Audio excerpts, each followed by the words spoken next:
Sure shot formula के YouTube channel में आपका स्वागत है। हमारे चैनल को सब्सक्राइब का बटन दबा के सब्सक्राइब करें और घंटी को दबा के सेव करें रेगुलर अपडेट्स पाने के लिए।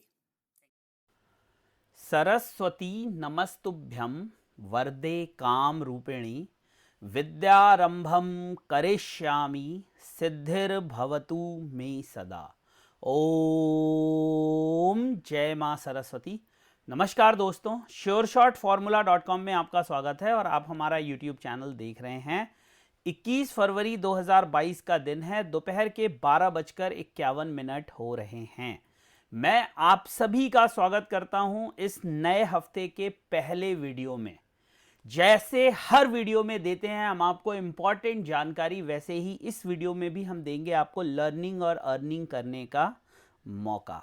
दोस्तों, जैसे कि मैं आपको हमेशा कहता हूं कि आप मेरे साथ टेलीग्राम पर ज़रूर ज्वाइन करिए। टेलीग्राम पर जब आप ज्वाइन करते हैं तो बहुत सारे अपडेट्स आपको मिलते हैं, जो अपडेट्स मैं YouTube पे प्रोवाइड नहीं करवा पाता, क्योंकि यहाँ पॉसिबल नहीं होता कि हम हमेशा वीडियोस अपलोड कर सकें।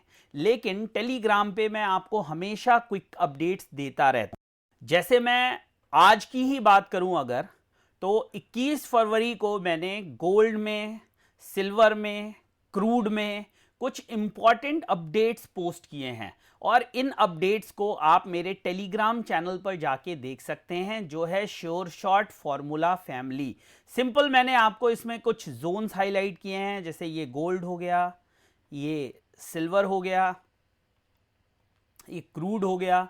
तो इनसे आपको एक अंदाज़ा मिलेगा कि सपोर्ट कहाँ है, रेजिस्टेंस कहाँ है। साथ ही साथ हमारा ये जो फ्री लाइफ टाइम ऑफर चल रहा है, आप इसका भी हिस्सा बन सकते हैं। इस तरह के बहुत सारे अपडेट्स आपको हमारे टेलीग्राम चैनल पे मिलेंगे, जिसका नाम है श्योर शॉट फॉर्मूला फैमिली।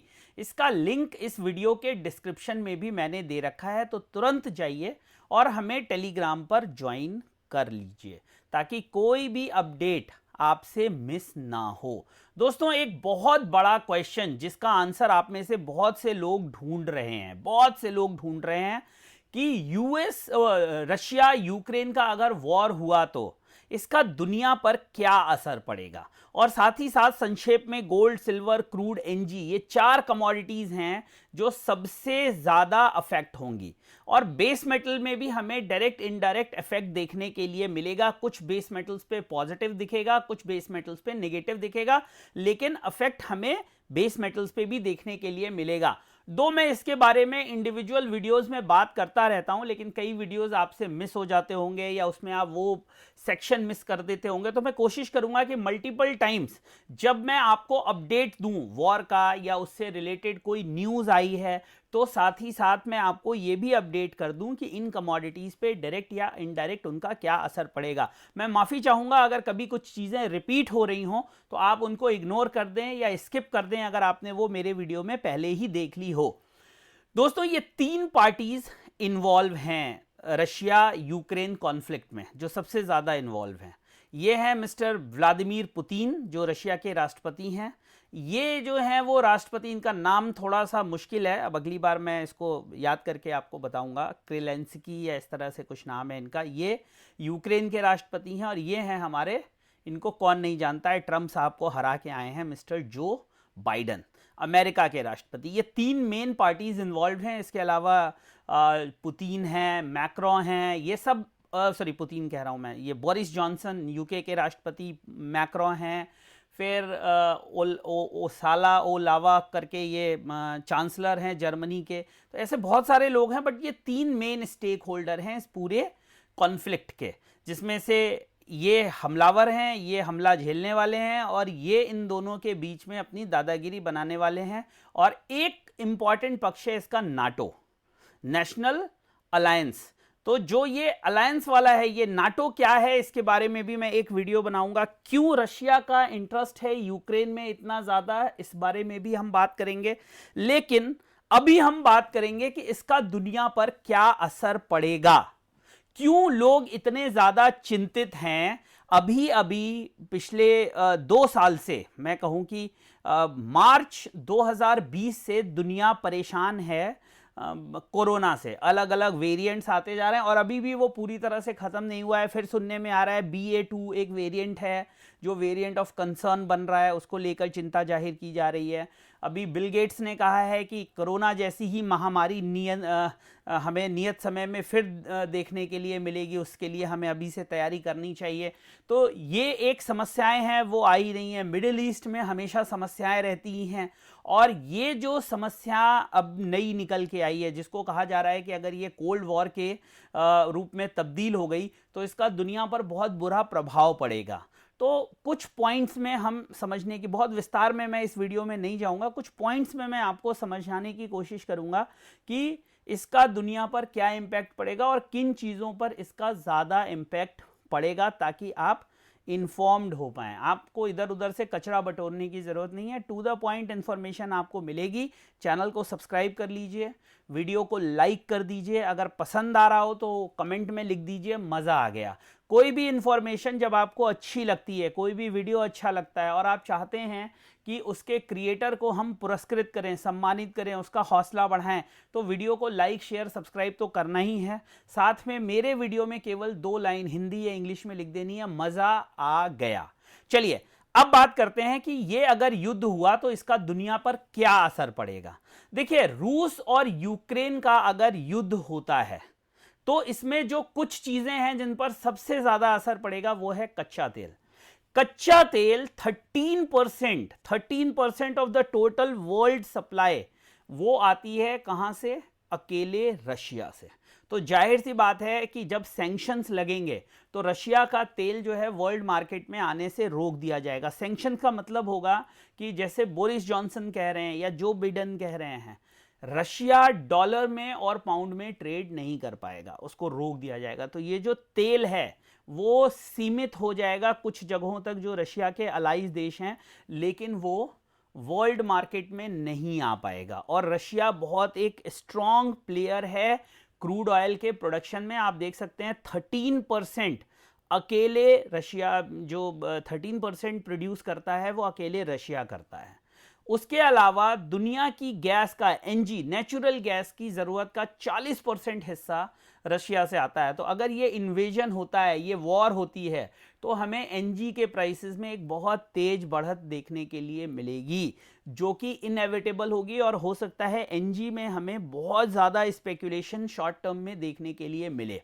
तो अगर रशिया और यूक्रेन का युद्ध छिड़ जाता है, इन्वेजन हो जाता है और एक फॉर्मल वॉर अनाउंस हो जाती है, तो हमें कच्चे तेल के दाम बढ़ते हुए दिखाई दे सकते हैं, नेचुरल गैस के दाम आपको बढ़ते हुए दिखाई दे सकते हैं।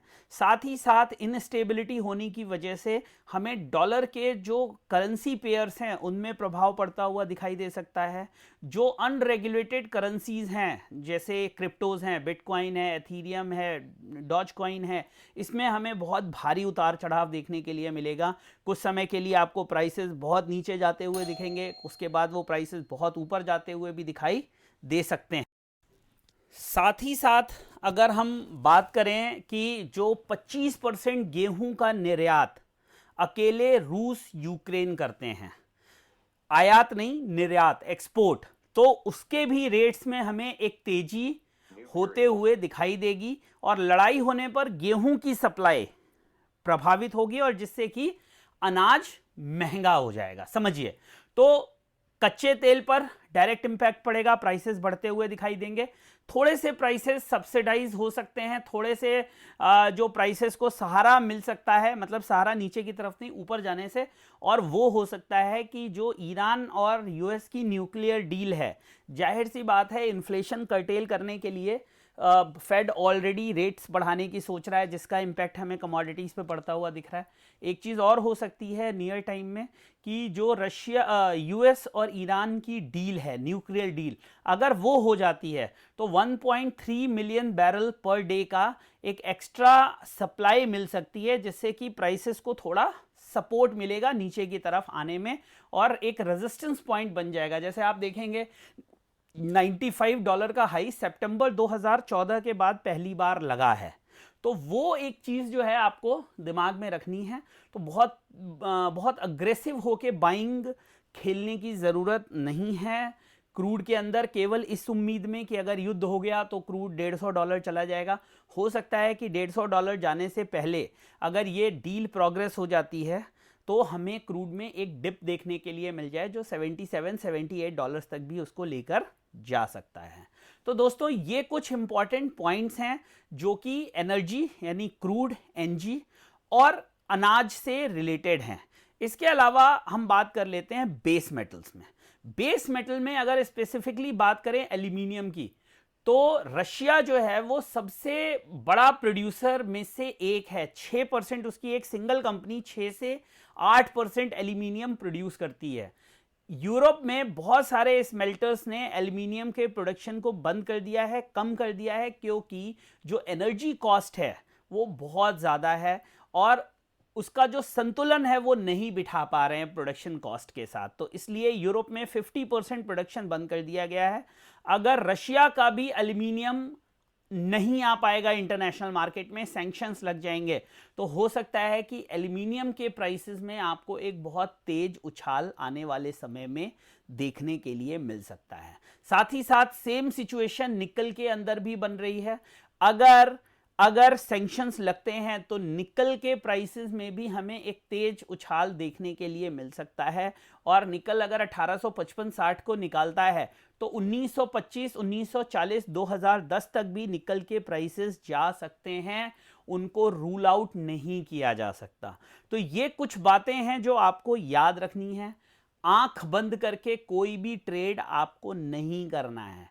कोई भी ट्रेड आप चाहे बाइंग की कर रहे हो चाहे सेलिंग की कर रहे हो, आपको ये सारे परम्यूटेशन एंड कॉम्बिनेशन दिमाग में ज़रूर रखने हैं कि अगर युद्ध की ये स्थिति बनती है तो अलग अलग कमोडिटीज़ पे क्या प्रभाव पड़ सकता है। अब गोल्ड और सिल्वर, उसके बारे में मैं कई बार बात कर चुका हूं, लेकिन फिर आपको मैं बता दूं, कोई भी ऐसी घटना जो लीक से हटकर हो, जो नेगेटिव हो, उसका प्रभाव गोल्ड और सिल्वर पे हमेशा पॉजिटिव होता है। यानी कि अगर युद्ध होता है, टेंशन्स बढ़ती हैं, वर्ल्ड वार की नौबत आती है, तो सबसे ज़्यादा तेजी हमें सोने के प्राइसेस में देखने के लिए मिलेगी। स्पेकुलेशन, बीच बीच में तेज गिरावट भी आएगी, लेकिन स्पेकुलेटिव मूव हमें सबसे ज़्यादा गोल्ड के प्राइसेस में देखने के लिए मिलेंगे सिल्वर के मुकाबले, क्योंकि सिल्वर एक इंडस्ट्रियल कमोडिटी है और गोल्ड जो है वो प्योर प्ले है, प्योर एक सेफ बेट है इस तरह के कैलेमिटीज, प्रॉब्लम्स के अगेंस्ट में।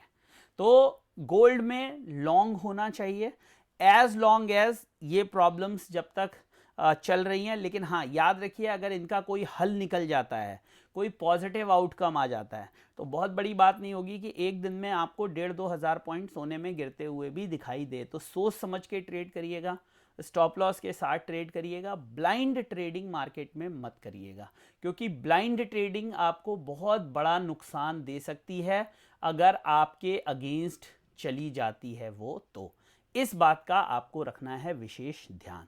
तो दोस्तों, ये था हमारा अपडेट। किस पे? वर्ल्ड मार्केट में क्या असर पड़ेगा अगर रशिया और यूक्रेन का युद्ध होता है, पर्टिकुलर कमोडिटीज पे क्या असर पड़ेगा ये भी मैंने आपको बता दिया, इन जनरल क्या होगा ये भी मैंने बता दिया आपको। तो इन सब चीज़ों के, और मैं आपसे कहूँगा इक्विटीज़ में बहुत ज़्यादा नेगेटिव मत होइएगा। कोरोना जैसी सिचुएशन बना देंगे ये लोग, एक बार डिप देंगे तेजी से, मार्केट को नीचे ले जाएंगे, लोगों को शुरू में लोग सेल नहीं करेंगे, बाय ऑन डिक्लाइन करते रहेंगे। जैसे ही मार्केट बॉटम बनाने लगेगी, लोग बोलेंगे नहीं खरीदना है, नहीं खरीदना है, अब मार्केट यहाँ चली जाएगी, वहाँ चली जाएगी और उठा के खड़ा कर देंगे। तो इसलिए सोच समझ के ट्रेड करना है। इक्विटी मार्केट में बहुत ज़्यादा नेगेटिव मत होइए और ख़ास तौर से लोअर लेवल्स पे सेलिंग मत करिएगा। लोअर लेवल पे सेलिंग मत करिएगा, कभी भी मार्केट को ये उठा के खड़ा कर देंगे, इस बात का ध्यान रखिएगा। तो दोस्तों, ये था अपडेट। वीडियो अच्छा लगा हो तो लाइक, शेयर, सब्सक्राइब और लिखना है मज़ा आ गया। नेक्स्ट वीडियो में फिर बहुत जल्दी मुलाकात होगी, सब चीज़ों का जवाब दूंगा। नाटो क्या है, कैसे बना, रशिया का यूक्रेन में इतना इंटरेस्ट क्यों है, ये सारी बातें मैं आपको एक एक करके बताता रहूंगा अगर आप लोगों का प्यार मिलता रहेगा तो। बहुत बहुत धन्यवाद। जय हिंद, वंदे मातरम।